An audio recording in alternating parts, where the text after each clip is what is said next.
Hey guys, Will back here with you. Another quick update. Unsound Studios, Unsound Productions had a killer day.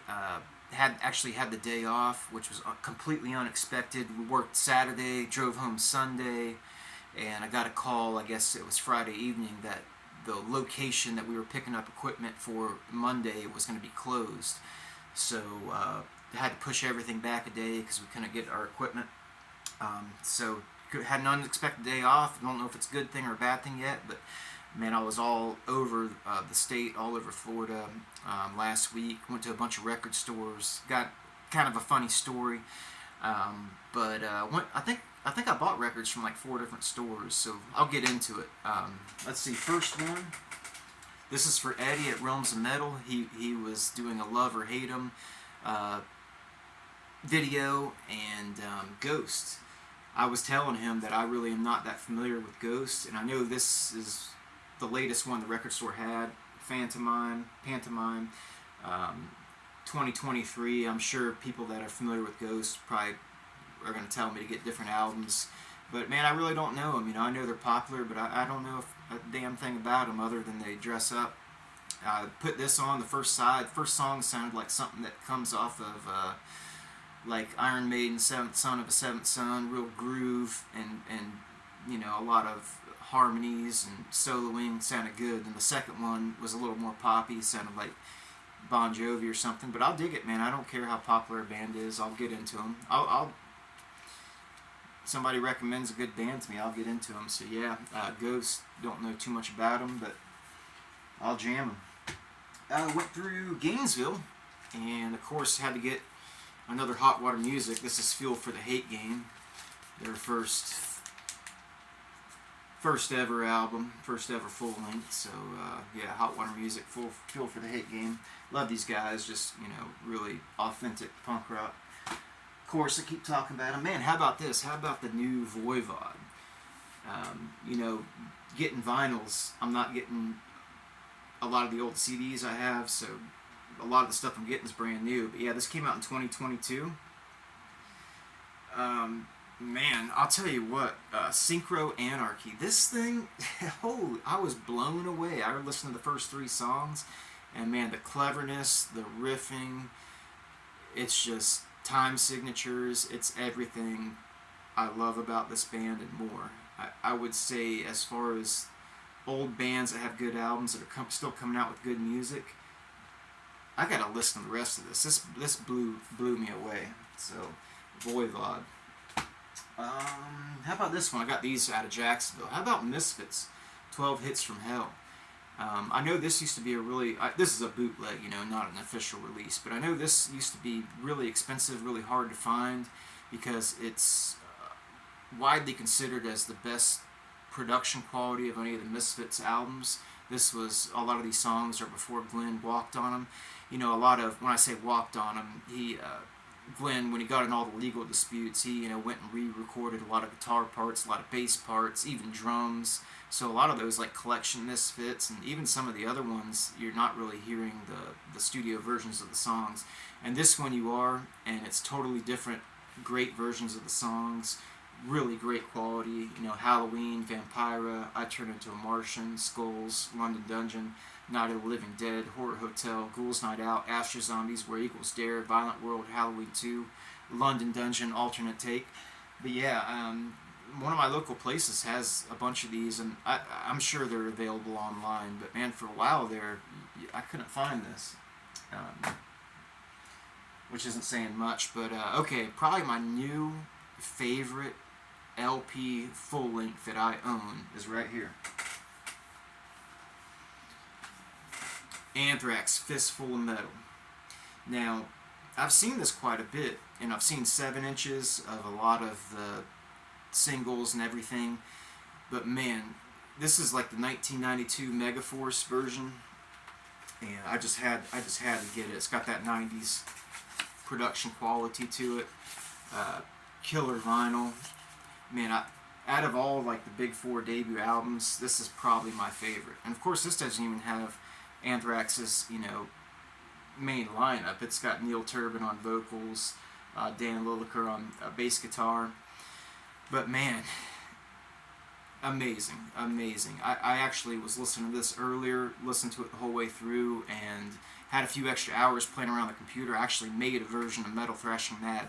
Always wanted to cover that song, so yeah, I've done the guitar parts and the drums, and I just got to do the bass. So yeah, check it out. I just got this new bass too, so I still got more records, but let's see if we can. See if we can get this going. I just want to show you guys what I'm coming up with here. See if it works, if it comes through. See if this works.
Yeah, anyways, I gotta work on that, but coming up with the Mascots cover version of Metal Thrashing Mad.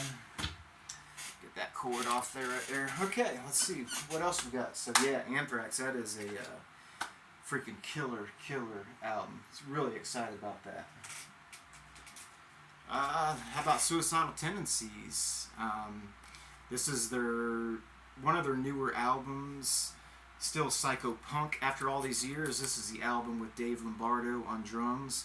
A lot of these songs were written in the mid-90s by Psycho Myko, and he thought they were too punk to be on Suicidal releases. I guess that's right around the time that they came out with what's their version of the Black Album? Art of Rebellion. That's the Black Album for Suicidal, pretty much. Great album, but this sounds like that era of Suicidal, just punked up a little bit. Ain't Gonna Get Me sounds like something straight out of a skate video in the 90s. I really like that album. Just listened to it once earlier in the week and totally dig it. Let's see, how about Bad Religion? Operation Rescue. This is live in Germany in 1992. I wanted to get this because this is probably right around the time that I first seen him. I think I seen him in like '93. I mean, I was born in '80s, so I was like 13 years old. But one of my first concerts. But yeah, this is right before they came out with, well, not right before, but it's before they came out with Recipe for Hate. So a lot of these songs are on Suffer, No Control, Against the Grain, Generator. Just, I don't know, man. Freaking amazing songs. So haven't checked that out yet, but I'm sure it's killer. So looking forward to that. A couple things out of left field. Lucero, this is their newest one. This is Memphis. A lot of their older stuff is kind of like punk rock / Memphis blues. Really great music. But this is their latest one. Should have learned by now.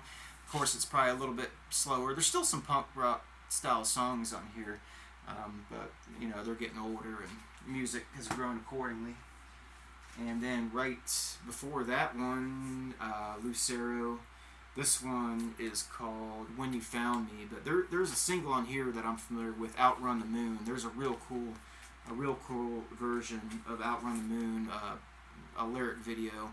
It's just Memphis blues, man. It's really good stuff. But if you're not familiar with Lucero, their older stuff is a little more fast, a little more heavy. That Much Further West is when I got into them. So the song That Much Further West, anything off Women and Work is good. Went Searching for War in Savant's Los Angeles. Great song. So yeah, you like Southern music, singer-songwriter stuff. Ben Nichols and Lucero, hard to beat. And then another one, my son was getting into the Beastie Boys, and instead of getting him, he just turned 9, so instead I was going to get him a Beastie Boys record, and instead of getting him Licensed to Ill, I got him Paul's Boutique, second Beastie Boys album. If you get Licensed to Ill, your son will be a landscaper, which nothing wrong with that. I did landscaping for a while. If you get him Paul's Boutique, he will be a doctor. That's the difference in the first 2 Beastie Boys records. Just, I'm bullshitting, but obviously. But yeah, so that's the record hall. I mean, I had a funny story. I went to a place called Vinyl Asylum in Hollywood, Florida. Check this out. I was working down the street, and wherever I'm working, I Google record stores near me. And I read the reviews of this place called Vinyl Asylum in downtown Hollywood. And there was like really good reviews and really horrible reviews. And some of the reviews were like, man, I've been there 5 times, and out of the 5 times I've been there, 4 times you weren't open. And the owner wrote back, we don't fucking want your kind here anyway. I was like, whoa, laughing my ass off. And then another review was like, oh, I went there an hour after they're supposed to be open, and I was banging on the door, and the people didn't even look at me inside to open the door.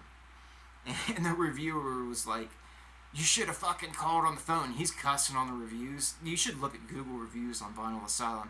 And I was like, there's a lot of shady businesses in South Florida that are just washing money, and this has got to be one of them, because I thought it was so funny. So anyways, I have about 3 different work vehicles, and I was in my big Freightliner last week because we're so busy. We're hauling a lot of equipment, you know, and so I had to pay. They were supposed to open at 2 o'clock in the afternoon, so I ended up having to pay parking in downtown Hollywood, park about 3 blocks away, you know, pay a bunch of money because my truck takes up 3 spots. And I walk up there like quarter after they're supposed to open. Of course, no lights on, no nothing. I'm just kind of laughing to myself. And then went and got something to eat, you know, local, because hell, I paid for parking. Walked back there about 2:45, close to 3 o'clock. Nothing. No reply. Still not open. I was just laughing. I should write them a review, but it's just so... I should have known better, man. I should have known better. Reviews are like, this place is never open. The owner's assholes. And so I couldn't even get in there, man. And I freaking went through hell just trying to find a parking spot there. So, yeah, it was crazy. Yeah, people getting on me because I like Southern music. How about this for you? Play some Yoakum.